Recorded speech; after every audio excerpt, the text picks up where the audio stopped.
recording. Okay. All right, good. All right, so let me mark that then, and we'll give it a start. Here we go. Whoops, wrong one. Yeah, I keep doing that. I got to change that. All right, now here we go. You're listening to Addressing Gettysburg. Hello, patrons, and welcome to this episode of Addressing Gettysburg. And for those of you who've been with us for a while, you know that we have adopted 3 monuments on the battlefield, and one of them is the monument to the 111th New York. In fact, the statue that's on top of the monument is our new logo done by Mike Stretch. And one of our followers on Facebook, I don't know if he's a listener. Are you a listener, Martin? I am. I've listened to quite a few of your podcasts. Very smart man. I know. So a listener and a follower on Facebook contacted us, and he wrote a book called The 111th New York Volunteer Infantry, a Civil War History. His name is Martin W. Husk, and he joins us today. Hey, Martin, how are you? Hey, Matt, great. How are you today? Oh, I am fine. So I read 3 chapters last night. We're gonna talk about those 3 chapters. We're gonna talk about the forming of the regiment, their first assignment at Harpers Ferry, where they also earned the nickname the Harpers Ferry Cowards, along with the rest of their brigade, and finally Gettysburg, where they redeemed themselves. Very cool. And then it's up to everybody else to go and buy the book and right, fill in the gaps. Yeah, and learn about the rest of them. But so you, there's an interesting story as to what compelled you to write the book. So why don't you tell us that? Why'd you write the book? Yeah, so, growing up, my dad would tell us stories about how we had this Irish lineage and, about all his Irish ancestors. So I was working in D.C. at the time, and I thought I would do a little genealogical research. And so one trip to the archives, I looked at the service record for a Captain Lewis Husk, and he had served in the 111th during the war. And, as I'm reading his service record, I'm like, wow, look, there's this packet of information about how he was court-martialed in November of 1864. He had commanded the picket line for their brigade outside of Petersburg. And that got me interested more in the regiment. I'm like, okay, well, what happened to him? What happened to these men that were captured? So I thought, hey, why don't I go to Carlisle Barracks? They've got to have a regimental history. And they didn't. So I thought, well, how hard could it be to write a regimental history? I think I'll do that. And 10 or 11 years later, it got published. And, lo and behold, I found out we don't have any Irish ancestors. So really? It was a win-win for everybody. So you're not Irish at all? Not even close. No, but you kind of look it.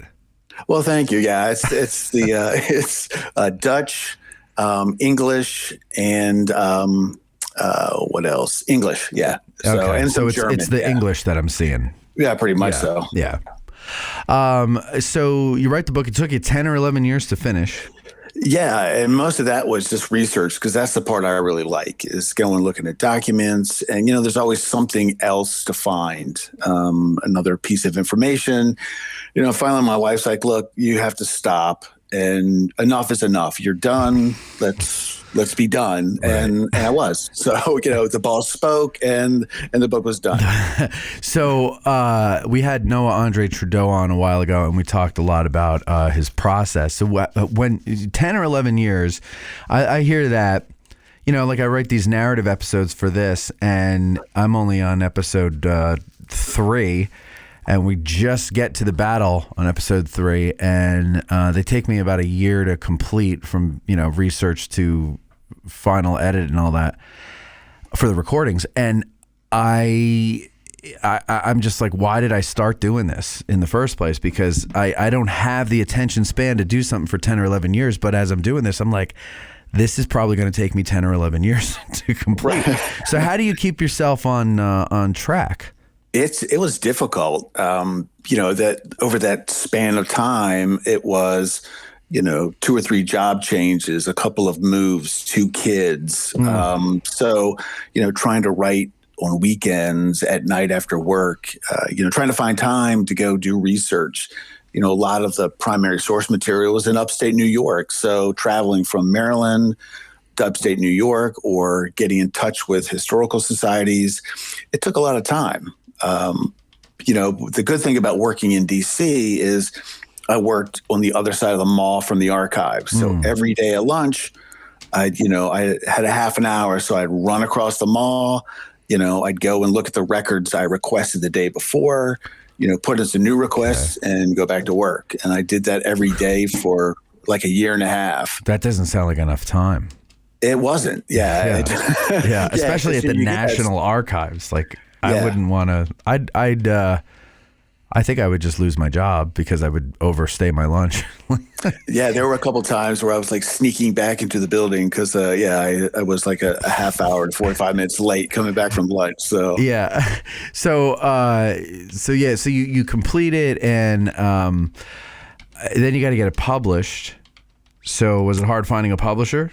It was hard finding a publisher because I think a lot of regimental histories, when I was trying to get it published, had gone down that route of it's not just a history of the regiment and the battles. It's now more of a social history. Mm-hmm. You look at the regimental in the 1st Minnesota kept coming up as the example that I should use. I'm like, well, I'm not interested in that. And, I'm writing this for me as much as I am for, the descendants of the men who served in this regiment. And I don't know that they're so much interested in what was going on at home during the war as they are what was the experience of the soldiers that went to war. Yes.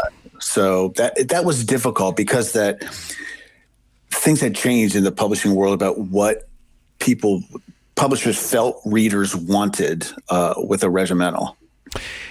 Yeah, and there is an audience for talking about what was going on at the home front too, but there's also an audience for this. So yeah, this is your book, and McFarland was the publishing company that finally published it, right?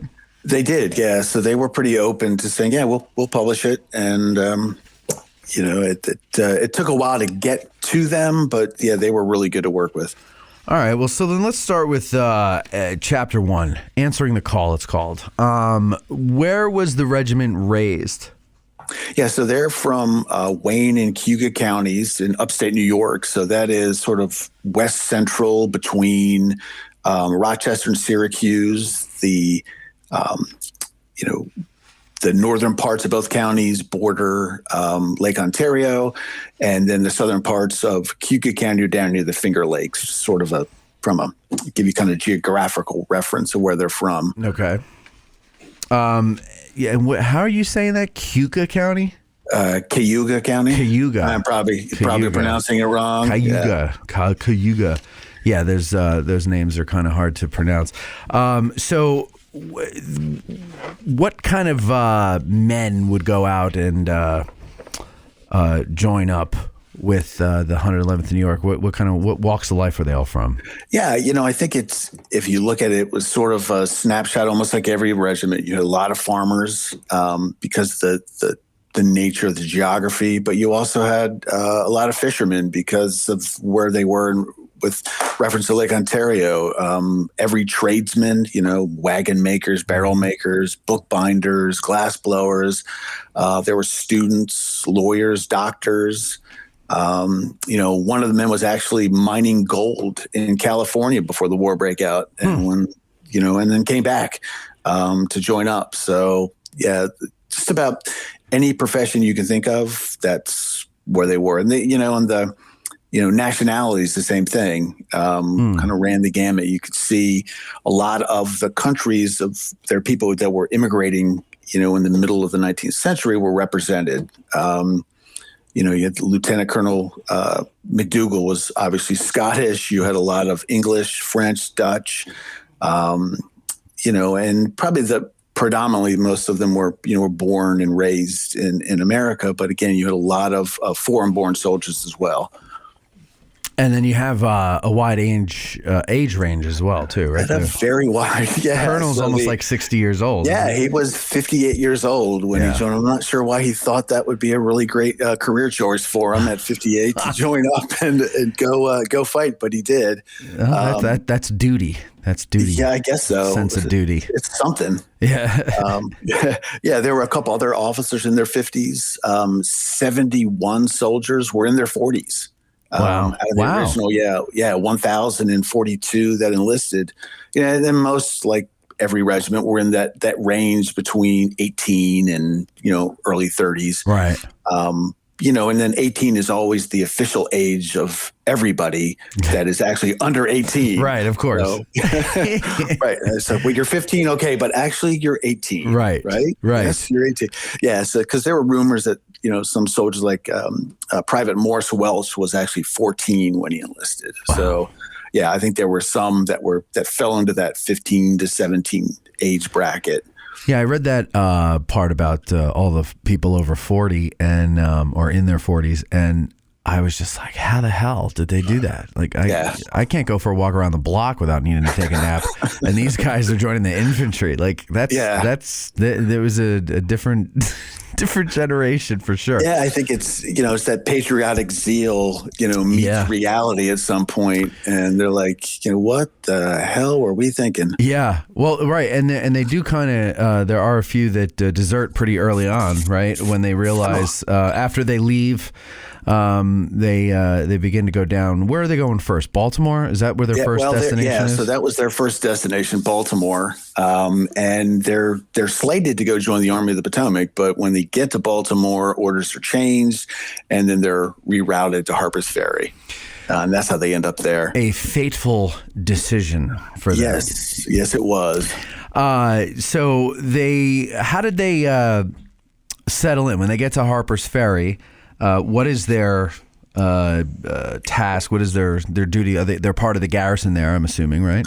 Yep, they are. So the first thing they do is they set up camp on Camp Hill, which is it's sort of between Bolivar Heights and downtown Harpers Ferry. It's the heights above Harpers Ferry. So they set into camp there. Isn't there a school there or something now? A college? I think so. Yeah, there's something up there. I don't know what it is. Right? I think I know where you're talking about. If you're taking that main road out of Harpers Ferry up the hill, and then you would make a left to get to Camp Hill, right? Yeah, right on that part right there. Yes. Okay. So that's where they are. And so they're doing the normal thing because one of the first things they do is they get rifles because they leave Auburn with all their accoutrements, and no weapons. Right. So, I think you said the only weapons in the regiment were those pistols and swords carried by the officers. Yeah, which was for some of the men when they were going through Baltimore was pretty scary, and a lot of them knew what had happened the year before when the 6th Massachusetts met the angry mob, and this guy's a little worried about that because we're not armed and. So they get their weapons, and then they set about drilling, setting up camp, taking their turn on the picket line. So just sort of normal kind of garrison duty for a soldier. Very strict schedule of drill. In the mornings, the school of the soldier, learning how to handle your weapon. Then school of the company, then school of the battalion. So it's that iteration of learning how to be a soldier, learning how to maneuver as a company and maneuver as a regiment. And did they take to it well? I think so. They didn't really have a choice. So some of them, I think, it probably got old really quick. There were a couple guys that deserted. There was one soldier who deserted when they were in Baltimore. I mean, they hadn't even been with the regiment for 2 days. Right. I'm out of here. That was the one I was thinking of. He was like, yeah, this sucks. And he's gone. He was probably one of those 40-year-olds. Yeah, that would be me. I'm done. Yeah, exactly. Exactly. So they're there, they're drilling, they're learning how to be soldiers while they're in garrison. When exactly is this that they're sent to Harpers Ferry? So this is right at the end of September. So they get to Harpers Ferry. September of 62? 62. Sorry, 62, yeah. So at the end I'm of sorry, at the end of August 62. Yeah. Yeah, sorry. Yeah. So they're at the end of August 62. Yeah. Right before all the fun starts. Yeah, and so what's going to be happening to them after being there only a few weeks? Yeah, so Stonewall Jackson and his army show up. Lee is driving north into Maryland, and right around, I guess, September 12th, the 3 companies of the regiment are ordered across the river into Maryland over to one of the gaps in Solomon's Gap. The mountains, or Solomon's Gap, right? And they're basically bystanders. That's really their first action, is to watch the 39th New York get pushed out of the gap and, by the Confederates, leaving, that gap in the Confederates' hands, and they all retreat back to Harpers Ferry. So that's sort of their first taste of fighting. Right, so they get to watch a battle, but they don't actually partake in it.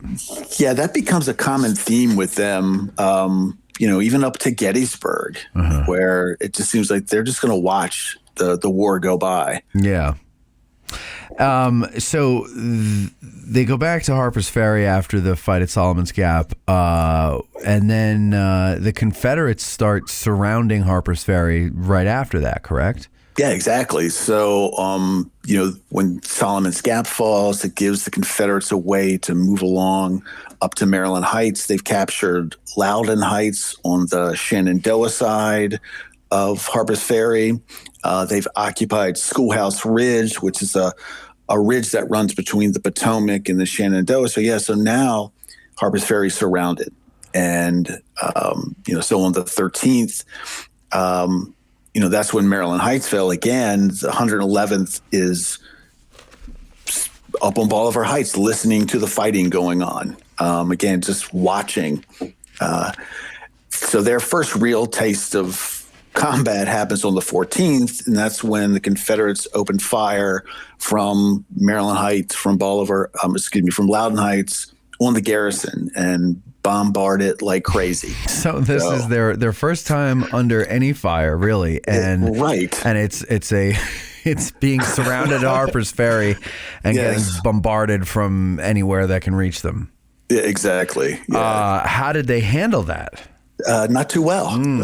So, I think the best way to describe it is in the words of the soldiers themselves. So John Paler of Company D said that it made him nervously weak. And then he wrote in his diary, quote, "It caused great excitement in camp. Some of the boys was scared to death." And then Corporal Harry Smith wrote a letter to his parents a couple days later to say that the bursting shells and screeching of shot was terrible to a new soldier. So they were running around in camp. Nobody really knew what to do, until finally Colonel Seguin was able to get everybody in the ranks, and then they kind of marched up over to the western slope of Bolivar Heights to get out of the fire. But not a great start for them, their first time under fire. Yeah, there's a guy in here, you quote Newman Eldred, and Right. he says, "Indeed, it was something new for us to behold a person laid low by a bullet, and not only that, but a schoolfellow and neighbor. We could realize what sad spectacles we would have to witness before we would be able to return to our homes." So they're getting they're not only the first taste of being under fire, but also seeing people that you grew up with snuffed out, which is not easy. Yeah, no, not easy, and there's nothing they can do about it. There's nobody to shoot back at. It's just you're trying to survive this bombardment, and these are new soldiers. They really didn't know what to do. So how did they get to the point then of getting that moniker, Harpers Ferry Cowards? Yeah, so that happens. Yeah, that happens the next day. So the night of the 14th, they are ordered down basically to the foot of Bolivar Hill, the western slope of Bolivar Heights, and it's dark. They're ordered to connect with the regiments on either side of them, and according to Colonel Seguin, he heard some cavalry and then ordered the regiment to fire. So there's some volleys going on. The regiment takes some casualties, and the next morning. But there's some question though, right, about the cavalry? Like he claims there's a cavalry. There's a lot of questions about this. So that's the official story. That he called before one of those conduct of committees of war hearings about the surrender. Well, if you look at what the soldiers were saying, and Sergeant Isaac Hoff writes his wife, is like, yeah, that didn't happen like that at all. Everybody freaked out. Everybody was panicked. We began firing in all directions. Nobody knew what was going on.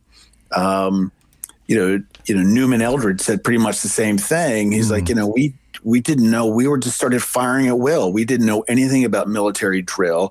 Nobody really told us what to do. We didn't know who we were firing at.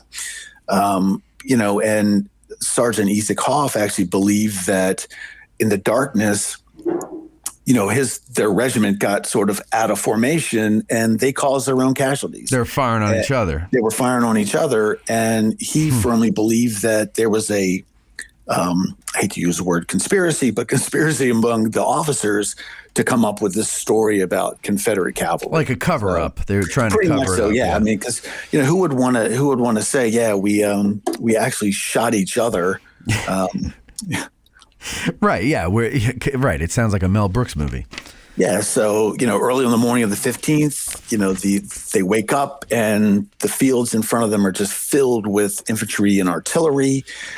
There's a brief bombardment on the southern end of the Union line. And then next thing you know, the garrison is surrendered. Now, the garrison surrendered by who? That would be by Nelson Miles, the commander. So he's deciding to surrender everybody. It's not Harpers Ferry or it's not the 111th or their brigade that has surrendered. It's the entire garrison there. Absolutely by the commander. Right. Yeah, so it's about a little over 11,000 soldiers. So Miles decides there's just nothing they can do. There's no way out of the situation. So he surrenders. How do they react to this? Again, not so well. There was obviously a lot of anger.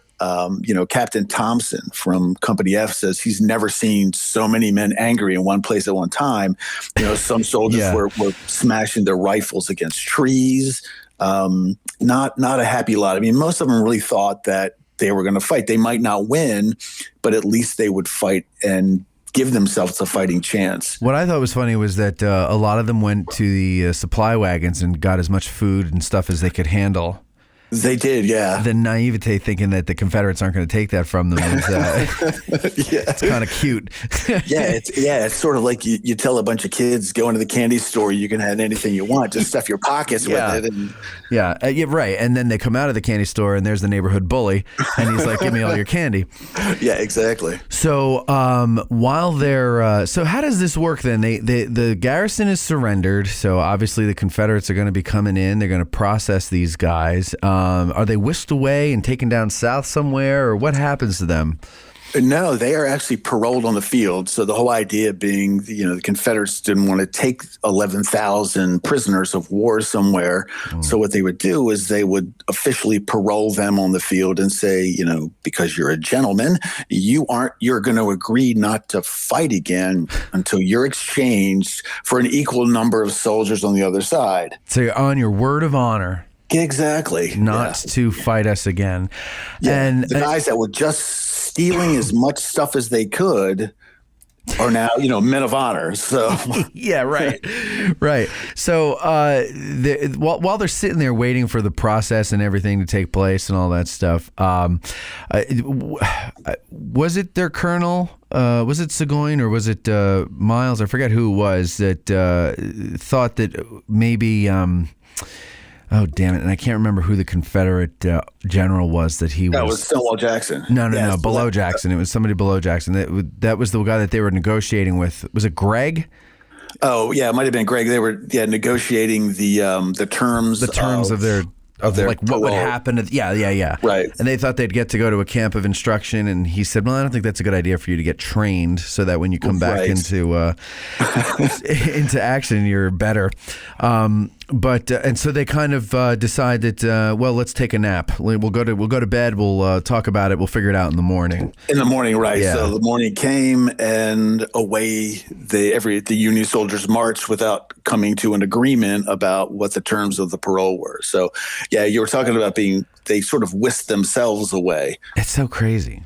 Yeah. It's such a weird concept. I still don't really, I mean, I accept it as fact that this is how it worked back then, but I just don't understand it. Well, it is weird. I mean, so you look at like the fighting on the 14th in around like Fox's Gap and Turner's Gap, and General Cox from the Ninth Corps is up there and he gets captured and gets paroled, and he's walking off of South Mountain and encounters his corps marching up the road, and one of the officers like, "Hey, what's going on up there?" And he goes, "I can't tell you. I'm bound by my honor." And he's like, "All I can tell you is just be careful." I'd have been like, "Look, okay, so there's a whole bunch of Confederates up there. You don't want to go around." But no, he felt he was bound by his honor. And what about your honor to your own men, to your own cause? Yeah, like that's the thing. I would have given them all the information that I had, and then I would have said, "Do you guys happen to have one of those Groucho Marx glasses and mustaches and fake nose, and disguise me, and I'll go back into service." Exactly. I can't imagine just so. Where does the 111th? Well, actually, before we get to that, there's they actually get to a lot of the guys have some observations about of the Confederate troops and even Jackson himself. Yeah, good point. So one of those is Captain Thompson. He's writing after the war that he, was observing the Confederates, observing Jackson as he was riding around, and noticed that they were ragged, they were dirty. He said, but they had this air of confidence about them that, they acted like great soldiers. Yeah. And he noted that Jackson in particular didn't have any buttons on his coat. Because he had been giving them out as tokens to ladies in Maryland. Right. Yeah. Yeah. And another interesting story, it didn't make it in the book because I didn't find this anecdote until not too long ago, but the chaplain of the regiment of the 111th actually had a run-in with Jackson himself. So Jackson had made some comment to him about being a prisoner. And the chaplain said, "Well, if you guys just laid down your arms and go home, this war would be over." And Jackson looked at him and said, "Tell me what your name is." And the chaplain's like, "I'm not going to tell you what my name is because, my name was once a terror, in this town and really in all of Virginia." And Jackson's like, "Well, now I got to know what it is." And the guy's like, "Well, my name is John Brown." Oh. And apparently Jackson just laughed and rode away. Well, there's a quote here from George David. He was in Company K, and he wrote home about this, and he said, "The rebels are the most ragged set of beings I ever saw. Some of them are barefoot, some of them in their shirt sleeves. And like Captain Thompson, you say, David was able to get a close look at General Jackson, and he said, I had a fine view of old Stonewall. He is a smart-looking man." So Jackson, I guess, was a little better dressed than his troops, is what the point is here. Minus the buttons, yeah. Okay, so now after being surrendered, where do they go? Where do they spend their time out? Yeah, so they are headed to Camp Douglas in Chicago. So they basically walk from Harpers Ferry to Annapolis Junction, take a train from there to Annapolis. They stay a couple days in Camp Parole, and then they're on their way to Camp Douglas. A lot of them did think that they were going to be allowed to go home. They thought, well, if we have to serve out our time of parole, why can't we just go home and do it? Right. And that wasn't the case. So between the time they left Annapolis and the time they arrived in Chicago, about 5 days, probably about almost 70 men deserted, hopped off the train, and were never seen again. I don't blame them. So they get to Chicago, and they're there from late September until mid-December when they finally leave and come back to Virginia. And what do they do to pass the time? Now, they're still about close to 1,000. They've had some casualties, so we're still probably over 900 of them left. Yeah, there's probably around 900, 950, something like that. Okay, because you had, even on the way down, you had some guys getting sick, so they lost some on the way down to Baltimore in the beginning. Right, exactly. You had some dysentery cases and other things. I think one of the lieutenant colonels, didn't he have something with him? Or is that later on? That's later. Okay, yeah. Well, the Colonel Seguin actually. No, the lieutenant colonel. Oh, that was. He ends up resigning. So you're talking about Lieutenant Colonel McDougal. McDougal. Yeah. So he had he was recovering from a wound that he received. That's the reason why he was in Auburn in August of '62. He was actually originally with the 75th New York, and was down in the Gulf in Florida when he was shot by his own men. So that's why he was back in Auburn. He was pretty well connected. He was good friends with the Seward family, William Henry Seward. He was a business partner of Seward's son. And I think that helped contribute to him making that jump from captain to lieutenant colonel. And while they're in timeout, did they like the experience? Was it like being on vacation, or? Yeah, no, not really. No. They spent a lot of time bitching and complaining about everything. Their sort of the daily activity was to break out of camp, go into Chicago, get drunk, steal things, get into fights. Typical. Yeah, I don't get it. I don't get it. I don't get the whole parole thing. It's the most ridiculous. It's insanity. It's an absolutely horrible place to be. The Camp Douglas is right on Lake Michigan. It's flat. It's cold. Yeah, I bet it's really windy it's incredibly windy. They're in a really bad time of year, and they said every time it rained, the rain would just stay on the ground. And for days they'd be walking around. Yeah. So. There were times where they were getting into fights in camp. They tried burning their barracks down. So not a really good just time. To stay warm, or what was? No, because they were mad. Okay, all right. Yeah. So they are they getting sick? A lot of them getting sick. Are they losing men to disease? Sick. Yeah, so you get the typical when you get a whole bunch of men together and or soldiers together in close confines. Yeah, disease starts running rampant. A lot of sickness. Again, poor rations. Just not a really great situation for guys who thought they were joining up the fight. They've watched fighting. They've been shelled. They surrendered, and now they're basically prisoners for all intents and purposes. Yeah, in their own country's camp. Exactly. I think I remember reading in Chris Loper-Fido's book, because he's got the letters of the assistant surgeon, Denton, I believe is his name. Is it right? Yeah, James Benton. Benton. And he, I believe he mentions that money that I guess his father had sent him or something had been stolen, like intercepted and stolen, like out of the package or something. Am I remembering this incorrectly? It's possible. I don't quite remember that, but that wouldn't surprise me at all.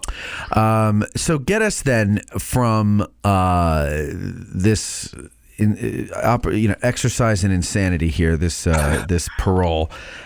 Get us to, or get the 111th to Gettysburg. How do they get here?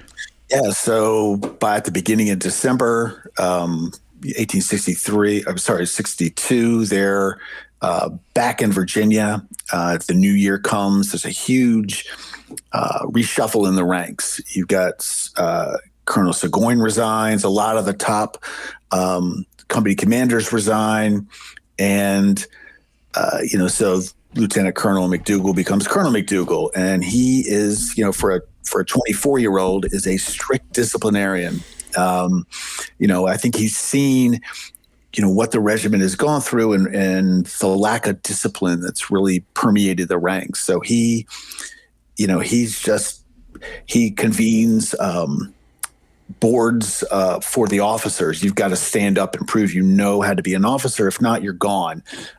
Puts a lot of enlistment in the guardhouse.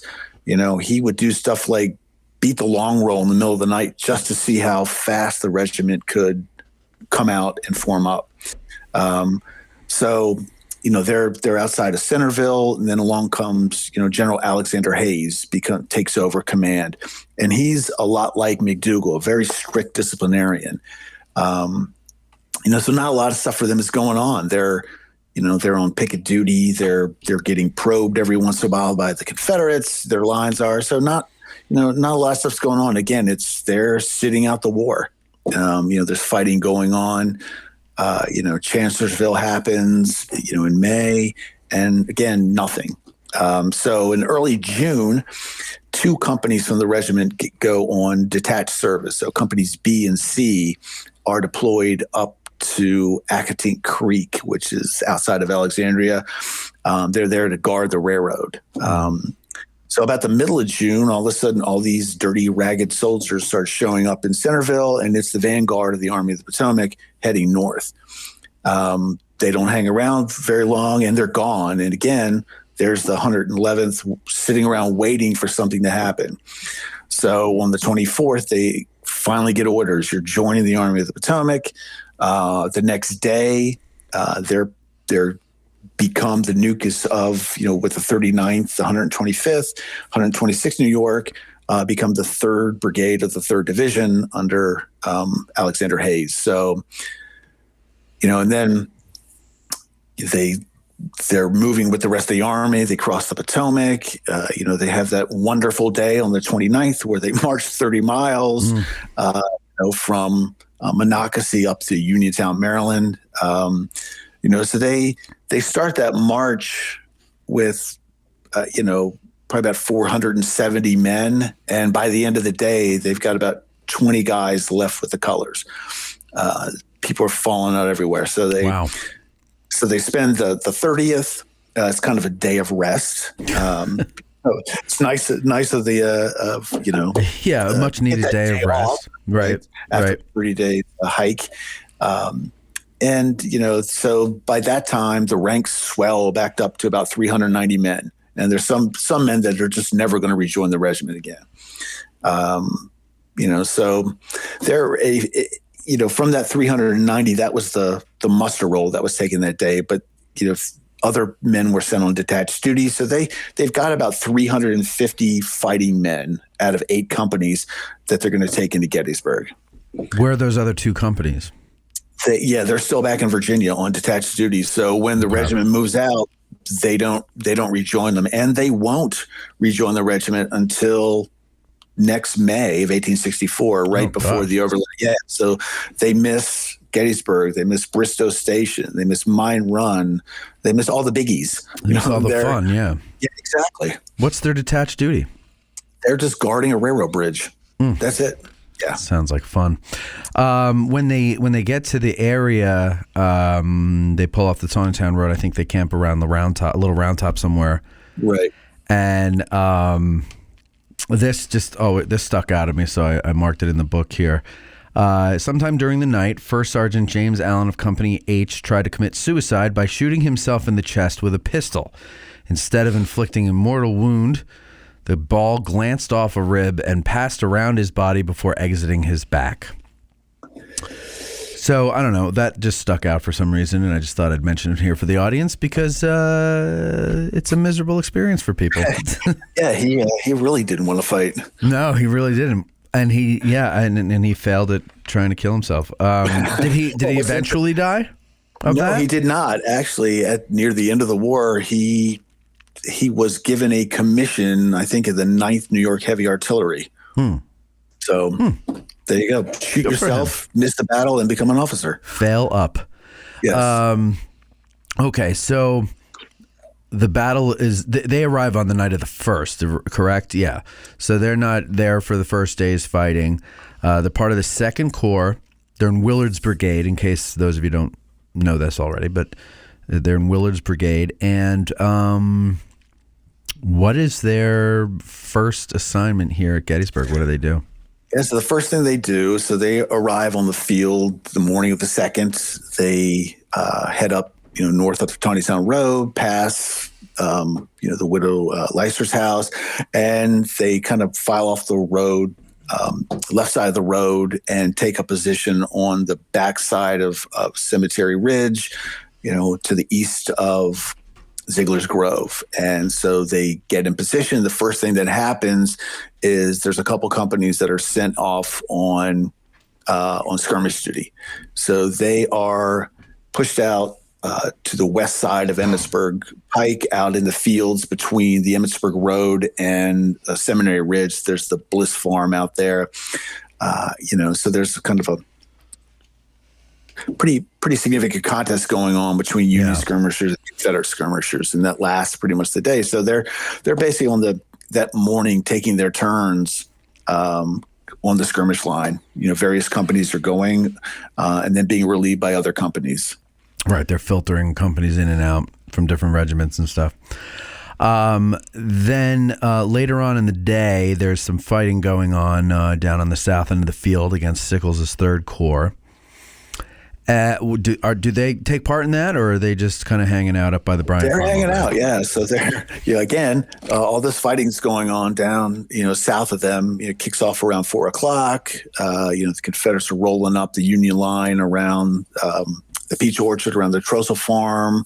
Advancing on Devil's Den in that area, the wheat field, and they're just kind of hanging out. Again, a lot of shellings going on, but they're just sitting and watching again. And then what happens? Yeah, so all that changes around 7:00. So now there's, the Union line's falling back. There's a huge hole that, you could march an army through, in the Union line on Cemetery Ridge. Hancock is looking for, General Hancock, commander of the Second Corps, is looking for troops desperately to plug that hole. So he rides up to Colonel Willard and tells him, go over there and knock the hell out of those Rebs. So that's what he does. So it's around 7:00. Willard takes the brigade. They march south along Cemetery Ridge, under fire. And they get down kind of just south of where the Pennsylvania Monument is, where the Father Corby Monument is, just kind of for perspective, and sets them up in the position there. There's a line of artillery that's banging away at the Confederates, and that's really the only thing that's filling that gap in the Union line is that artillery. Yeah, you've got Third Corps soldiers are pouring through that hole, and then you've got Barksdale's brigade right behind those guys that are coming down off of the Emmitsburg Pike, headed for that gap in the line. And so Willard's brigade goes in down there, and they how are they arranged? Where's the 111th in line and all that? Yeah, so again, in reserve. So the 39th New York gets pushed all the way on the far left flank to guard against an attack, from that area. And they'll fight on their own later on in the day. So then you have on the left flank of the line is the 125th. Then you have the 126th is the right part of the brigade line. And then the 111th is kind of behind the 126th, but to the rear and in reserve. And while they're there, Captain Thompson, I believe he's commander of Company F. Is that right? He is, yes. And he needs to part the Red Sea, if you will. He needs to get clear a hole in his line there for a famous wounded person being carried through. Who's that? Yeah, he claims that it is General Sickles. General Sickles. Yes, who's been wounded. His leg is hanging on by a thread and has to be carried through the lines. I think it's kind of a dubious claim. I included it because I think it's one of those things where he probably heard that, hey, we had to open our lines to let Sickle through. And it's like, oh, well, that was us. But the interesting thing is he makes that claim again. He wrote a long article in 1914 for a local newspaper in Port Byron. It makes the exact same claim, but he gets a lot of the details wrong.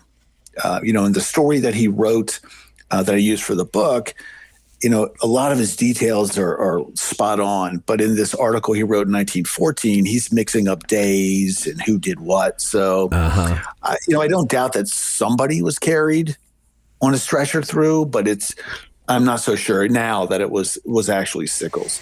So, okay, so the brigade's in line, again, 37th kind of detached over in the extreme left, and then you have the 125th, and then to the right of them, the 126th New York, with the 111th slightly to the rear and right of the 126th in a reserve position.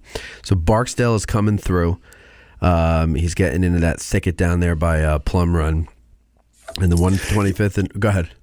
Yeah, I was going to say, so Willard does what he's supposed to do. He advances, the 125th and the 126th. They immediately get in, start trading volleys with those three Mississippi regiments. There's kind of this firefight going on around that swale where the Plum Run is, low brush area, some trees.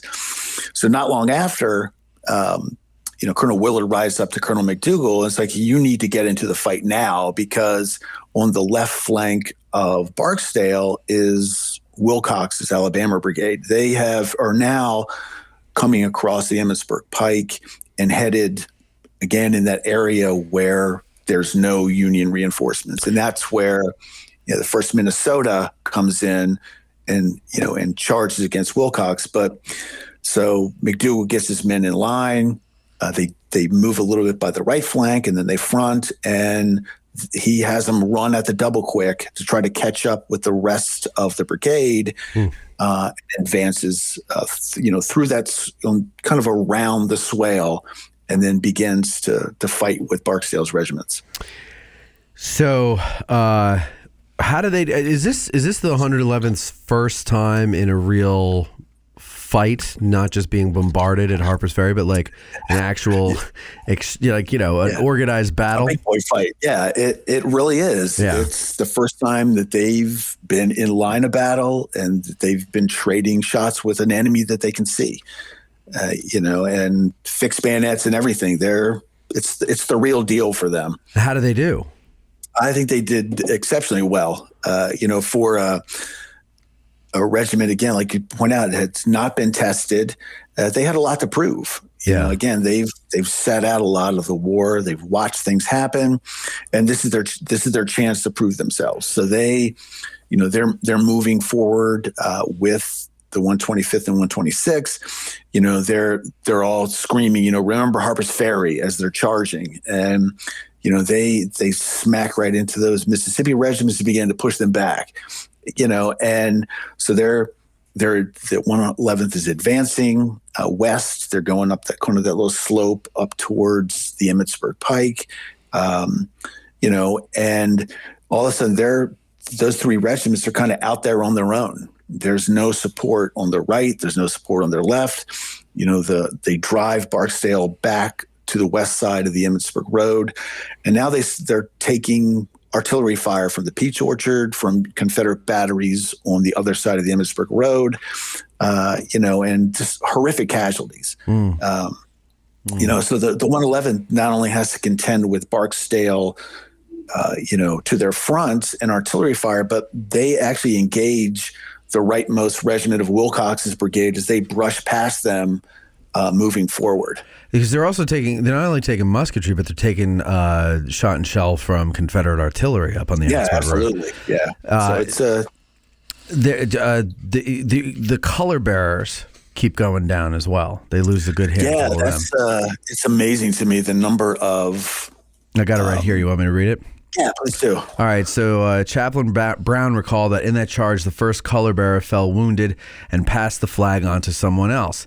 The second man was struck down as soon as he grasped the staff. A third soldier took the flag from the dead man, but he too fell with a mortal wound.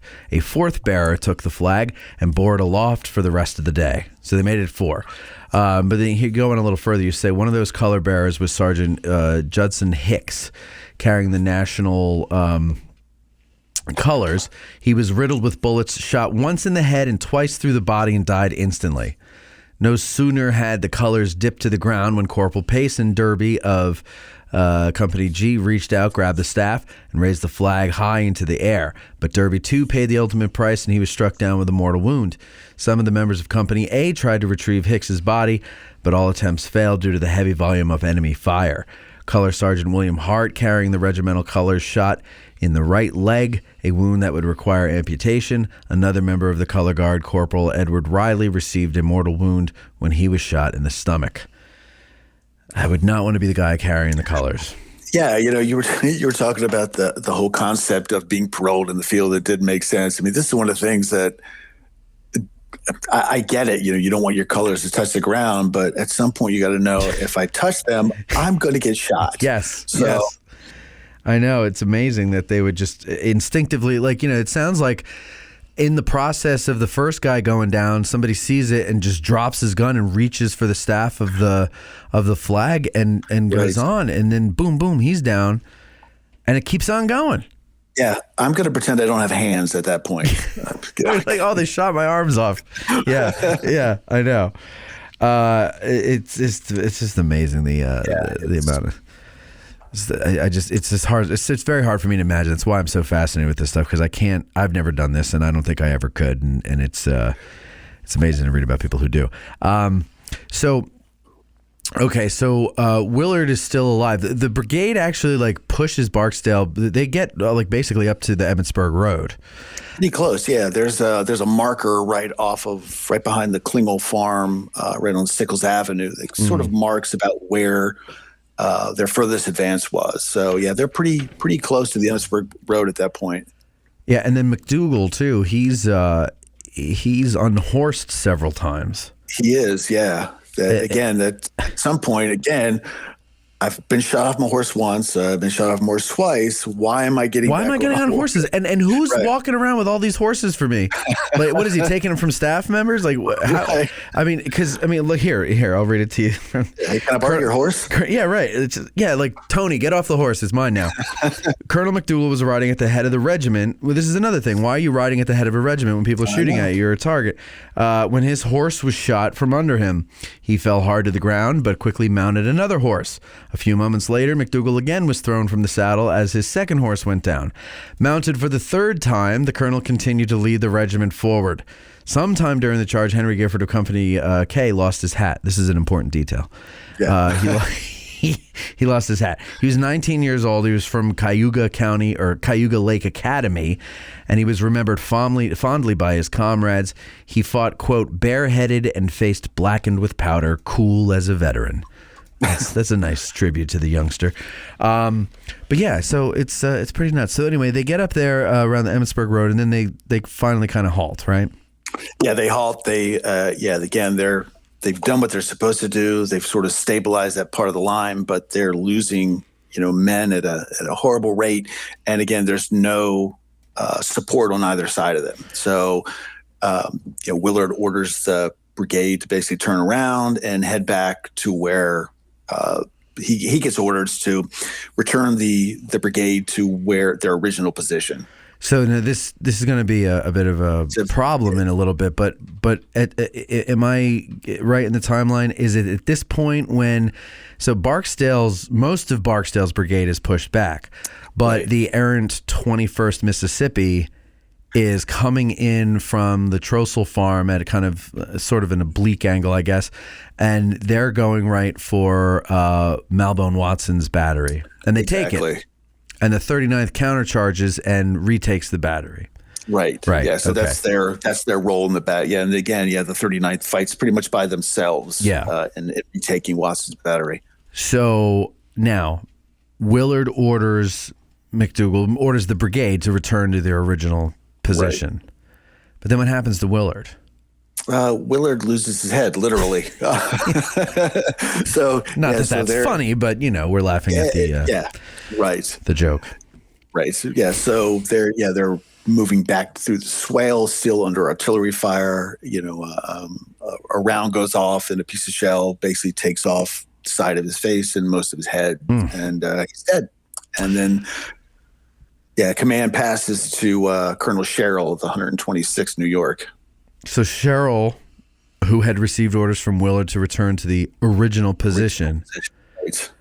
And I think this is a problem with words, because which did you mean the original position that we were assigned to before advancing out to the Emmitsburg Road, or the one that we were originally assigned for the day?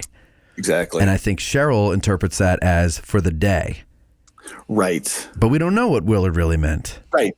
Don't know. And who did he receive the order from? Hayes, or who ordered him?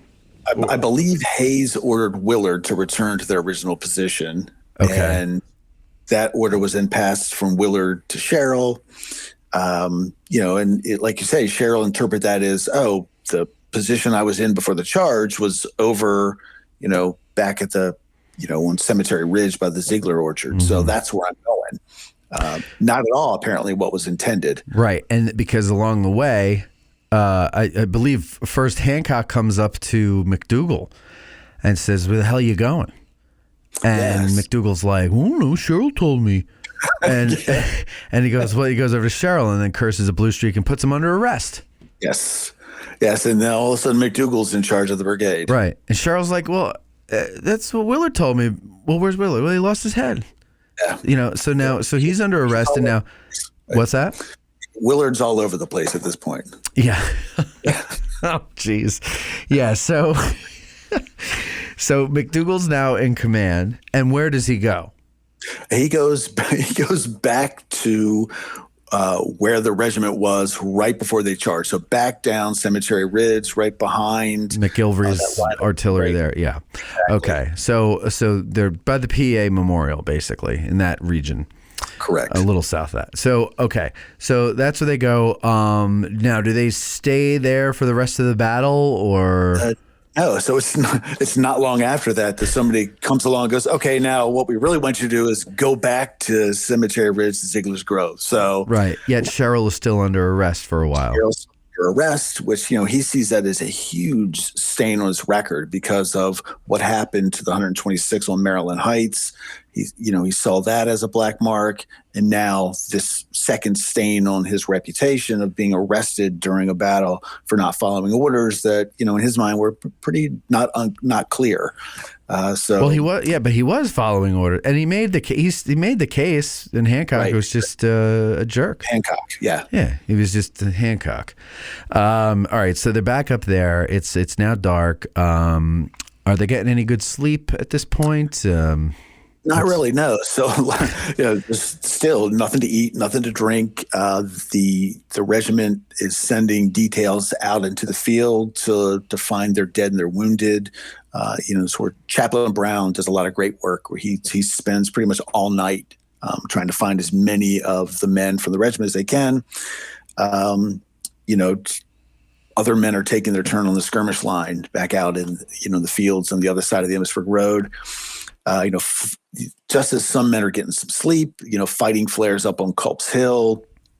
McDougal thinks they're under attack, forms the regiment again, finds out, "Oh, no, that's not us, that's over there." Lets the men go back to sleep, and they're up again early the next morning, taking their turn out on the skirmish line again. So they're out of rest. What's that? Not a lot of rest. Yeah.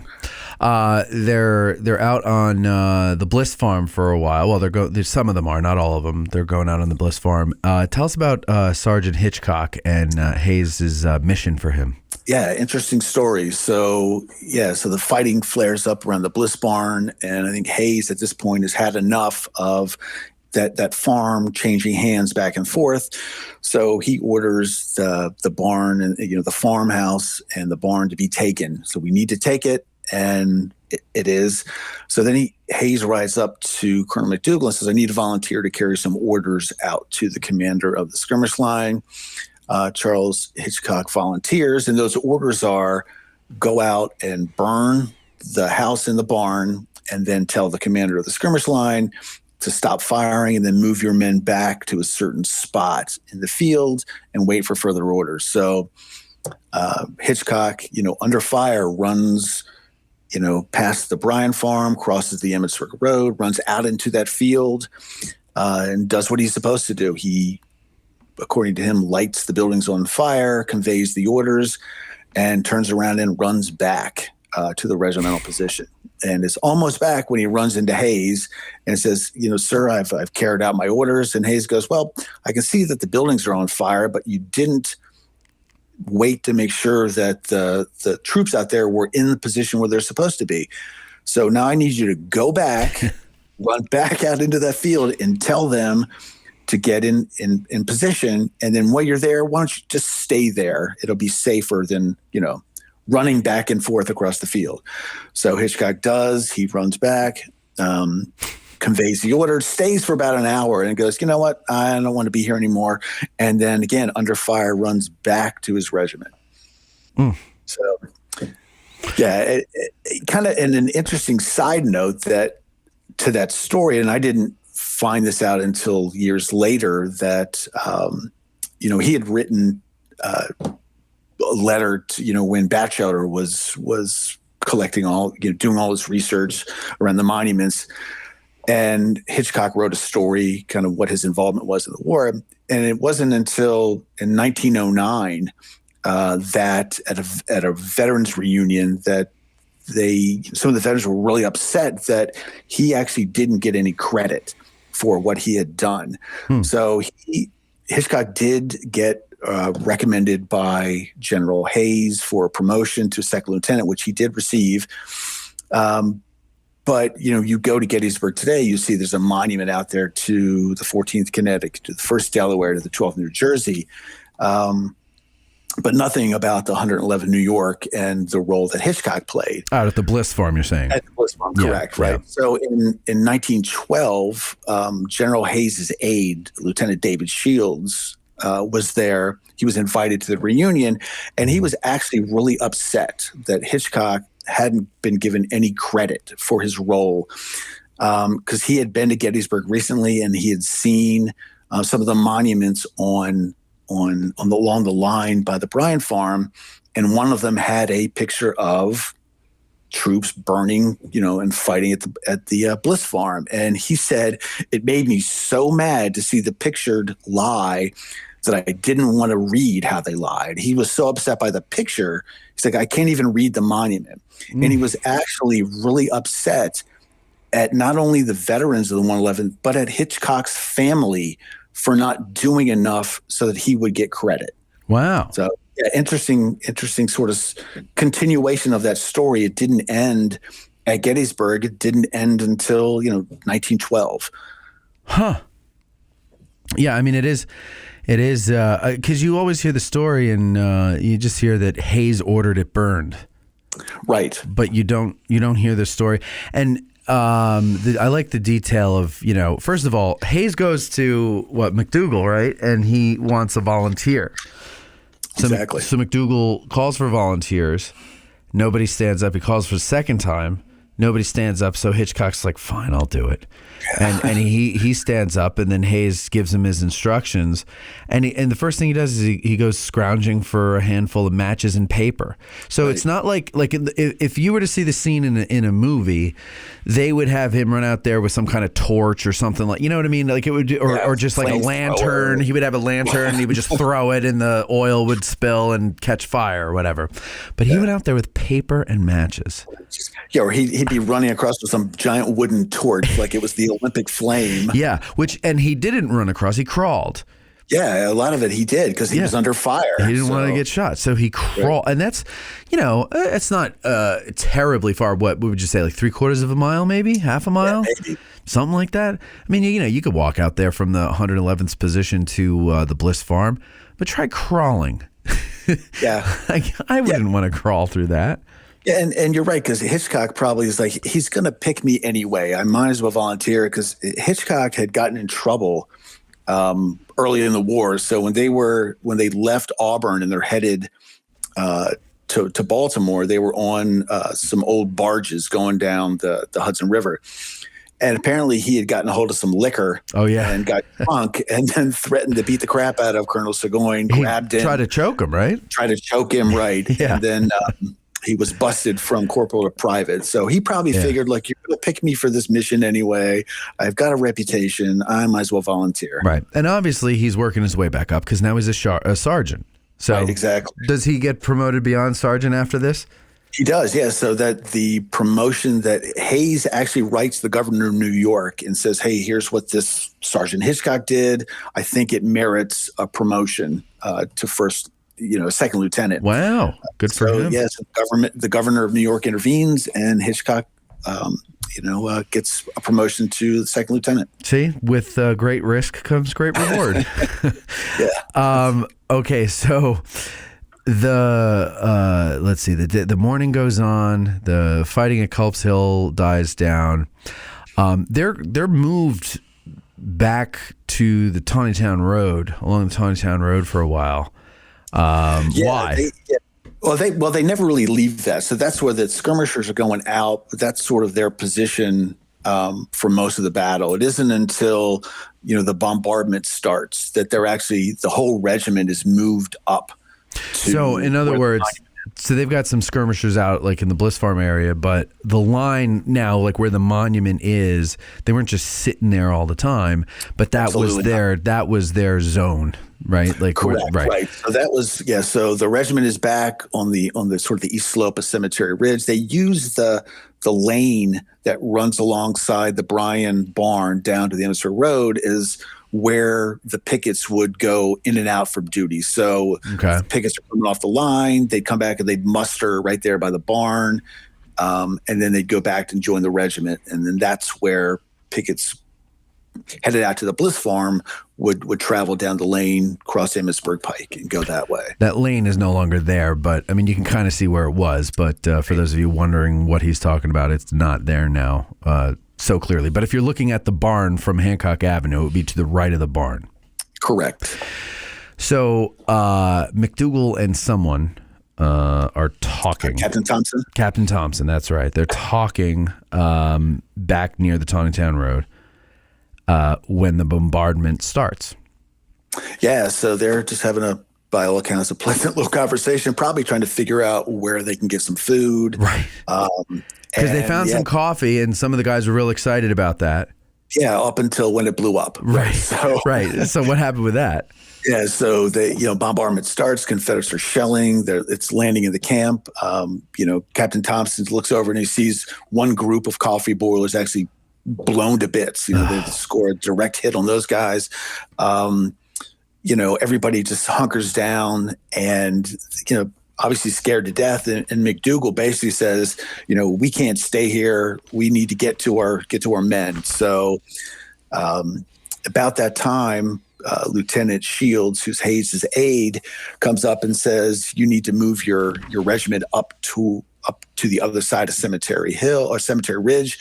And under fire, McDougal forms a regiment, or what's left of them, and drives them up through the Ziegler's Orchard and basically to where their monument is now behind the Bryan barn.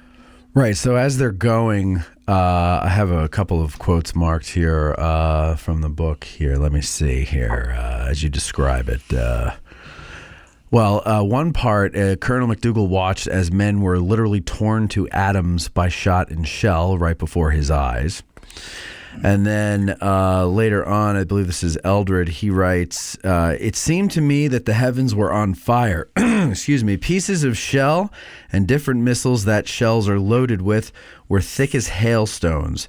The heavens looked like a continuous ball of fire. Shells striking the ground, dirt, gravel, stones, and pieces of shell entirely blocked my way. I was lost in the confusion. And so it sounds like a mess. Yeah, and Eldred had been detailed to go try to find some water. So he's away when the bombardment starts. He comes back to where the regiment was, and they're gone. Right. So at that point, he's like, I don't know what to do now. I've got all these canteens. The regiment isn't anywhere. He meets Captain Thompson, right, along the way? Isn't Thompson also back there? Or no, Benton. It was Benton. Sergeant Benton, yeah. It kind of directs him where the direction in which the regiment took, and Eldred is able to rejoin the regiment up by the Bryan farm. When he was when they first bumped into each other, like you said, they're both looking for the regiment because it's not where it was, and both of them laid down behind a stone wall along the road, and they decided they needed to find safer surroundings. Quote, just as I rose to my feet to seek a different place or my company, a young soldier came running by, wounded. His underjaw was torn off back to his ears. So Eldred took the man's rifle and watched him continue running to the rear with gun in hand. Eldrin and Benton hurried through the rain of shells. There's actually a really long... I think I want to read this whole passage in this page here because it's a really good description of all this stuff. Do you mind? Be my guest. Okay. To escape the relentless shelling, some of the regiments sought shelter in and behind the Bryan farm. Colonel McDougall quickly ordered Captain Thompson to drive these men away from the barn and back in line. The barn proved too tempting a target for the rebel gunners as a shell exploded in the barn, loosening the several boards, sending one crashing into the face of Captain Thompson and knocking him flat on his back. Others were not as lucky. The explosion killed several of the soldiers hiding in the barn. The men tried as best they could to find refuge from the shells raining down all around them, lying down behind the stone wall, placing their heads close to its base. One round landed near the colors, killing 7 men and wounding many more. Another round exploded atop the rail fence around the Bryan farm, sending pieces of wood in all directions. One of the flying shards pierced the arm of Sergeant Hitchcock. Leaving his place in line, Hitchcock found his way to a barn next to General Meade's headquarters and went inside. The sergeant was in the act of treating his wound when he was knocked head over heels across the barn. Dazed and in a great deal of pain, the sergeant looked up to see a solid shot had hit the side of the barn he was leaning against, dislodging several boards and sending him tumbling. He quickly left the barn for safer surroundings. Captain Thompson was lying down behind the stone wall with the men of his company when a shell landed on the opposite side. The resulting explosion flipped Thompson endwise out of line, pelting his face with dirt and pieces of stone and temporarily blinding him. Quote, so far as any memory of what passed for a time, I was entirely unconscious, recalled Thompson. Quote, yet my colonel says I came and reported myself wounded, wiping the blood from my face, and he told me to go to the rear. My company clerk, who was wounded soon after, in passing to the rear, found me sitting against the body of an apple tree on the very summit of the hill, and the ground around me literally plowed with shot. He led me down the hill to a barn near General Meade's headquarters, and there I fully recovered consciousness. The constant pounding of artillery began to unnerve many of the regiment. According to Newman Eldred, quote, the booming of cannon and the screeching of shells and the whistle of bullets, it seemed, would terrorize the stoutest hearts, end quote. One of the officers on the left of the line was seen lying, quote, lying prostrate on his face, vainly endeavoring to shield his head from the death-dealing missiles of the enemy by holding an empty cracker hardtack box before it. First Lieutenant John Drake of Company F was lying near the colors when a shell exploded almost on top of him, killing Drake instantly. The recently promoted Drake was described by Captain Thompson as a perfect gentleman, consistent Christian, and a most faithful officer. His loss was to me a personal bereavement. Captain Holmes, less than 15 feet away from where Drake was killed, thought the rebel bombardment was, quote, so hot I could not stand it there, so I got up and went to the right and sat down in the doorway of the barn, end quote. The intense fire from the Confederate guns claimed Corporal William Burrard or whatever, and Private James Griswold and Simeon Harmon, all Company E. Corporal Stacy was face down behind a stone wall when a shell exploded close to him, sending a large stone flying into his back. Corporal Gear was near the Bryan barn when a man from another company decided to stand. The mistake cost the man his life when a shell took his head clear off. The decapitated body fell over Gear, covering him with blood and gore. Gustavus Ritter of Company D had both legs blown off during the shelling. His comrades carried him back to the barn where, quote, the cross-eyed Dutchman sat holding the bloody stumps of his severed legs until he bled to death. Sergeant Hoff was hit in the right shoulder by a piece of shell and was sent to the rear by Colonel McDougal. There's a lot more in there, and y'all have to go read the book to read that. But I just want to give people an idea of not only are the solid shots and the shells and the shrapnel from the artillery flying through the air, but pieces of wood, rocks from these stone walls. These stone walls aren't impervious. You hit one and it just sends rocks flying all over the place. You hit a board or a fence rail and it sends splinters all over the place. Everybody's seen, I'm sure, Master and Commander, and the little kid gets that giant splinter through his arm. It's not like the splinter that we're talking about when you walk on a boardwalk and you get it in your foot. Like, these are giant splinters, and they become deadly weapons. Right. Yeah. So that bombardment, and as much as we all love the movie Gettysburg, it sanitizes all of the battle, and But yeah. So anyway, I just wanted to read that part. It was very good. Yeah, thank you. Yeah, I thought that. For me, you're right. I wanted to drive home that it wasn't sort of just this sterile, guys were laying there and they were watching. Ooh, this is impressive. It's a 2-hour bombardment. Wow, this is really neat. And one day I'll tell my grandkids about it. Right. It's like a fireworks show. Yeah. It was serious business. And you're right. It's not just shells going off. There's stuff flying everywhere and people just trying to figure out what to do. Yeah. And there really wasn't any safe spot on Cemetery Ridge. That's the thing, is there is no safe place. It's like Armistead says in the movie, one spot is as safe as the next. I think it's Armistead who says that. And so, there's just, you don't know. You could be sitting there boiling coffee with your buddies. The next thing you know, all of you are blown to smithereens. Exactly. Okay, so bombardment ends. Yeah, so the bombardment ends. The fires from the Confederates slack, so they, kind of dust themselves off, what's left of them. They look out over the fields, and wow, there's, lines and lines of Confederate infantry headed their way.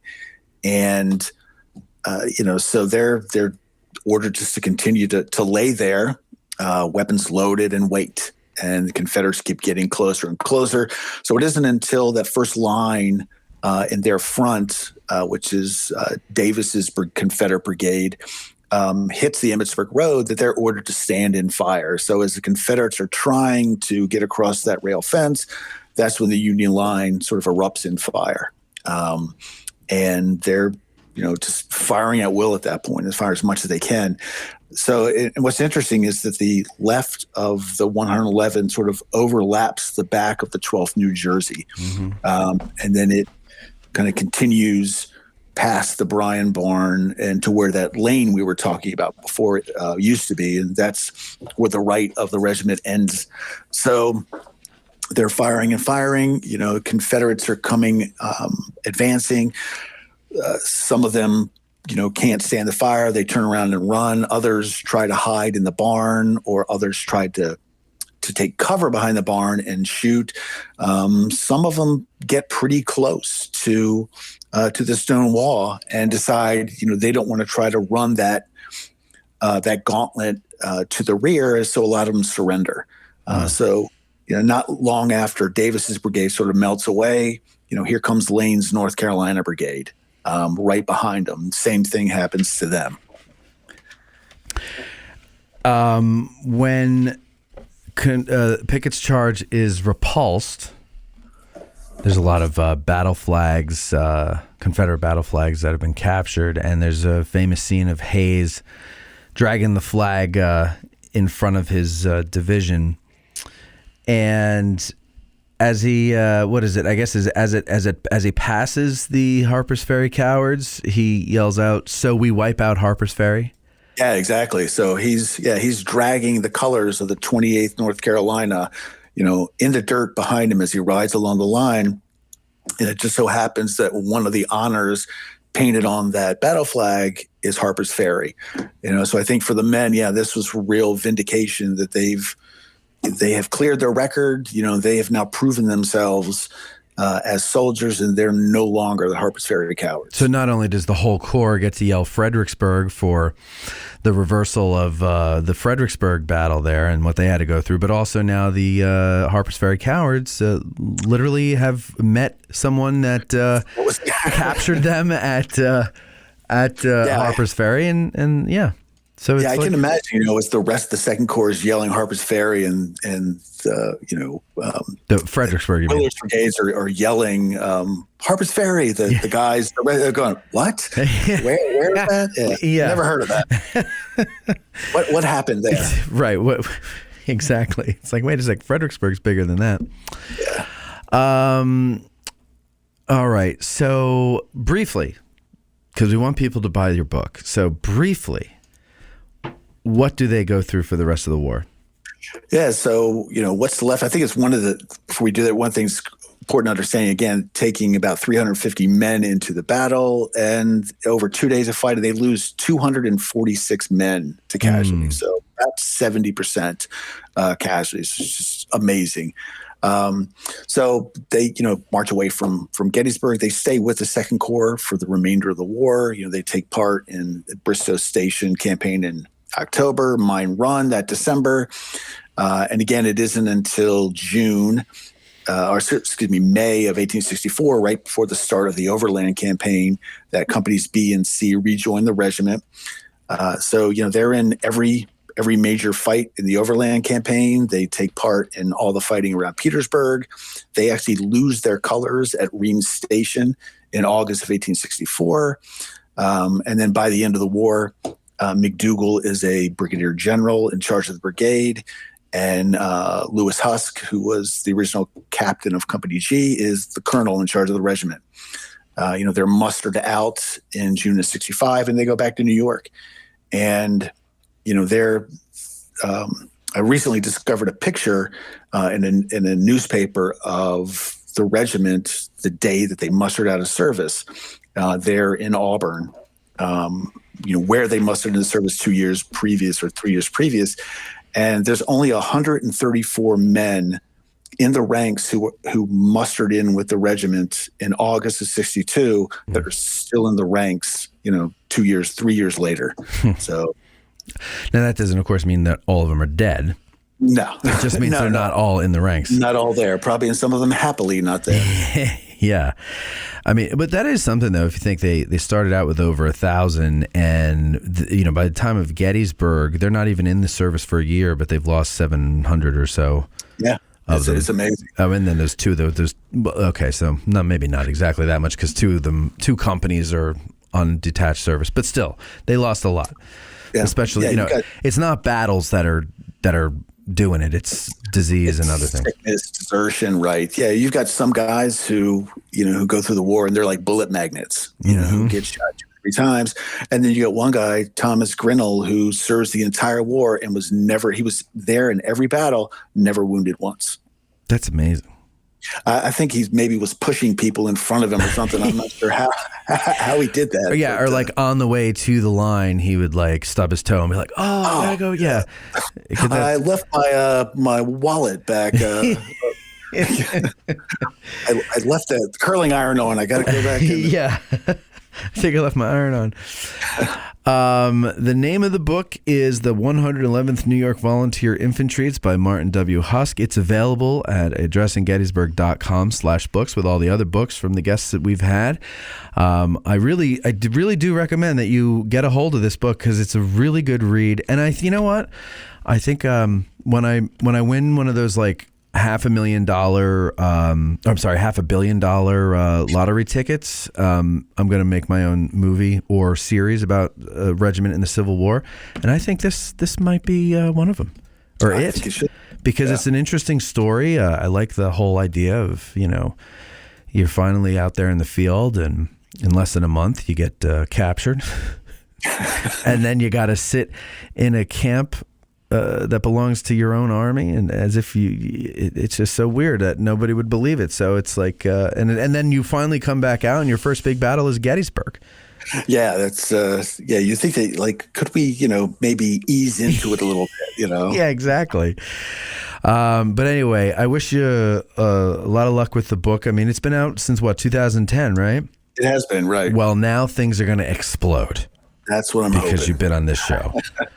Yeah, but really, it is good. And just for the sake of practicing this for video, this is what it looks like here. Okay, we've got it up on the screen as well. But that is in fact the cover that Eric has there, and that's about it. Thank you, Martin, for coming on. And hey, thanks for having me, Matt. I really appreciate it. It was a great time. Absolutely, it was nice talking to you. And ladies and gentlemen, thank you for listening, and thank you as always for your support. Have a good one. Okay.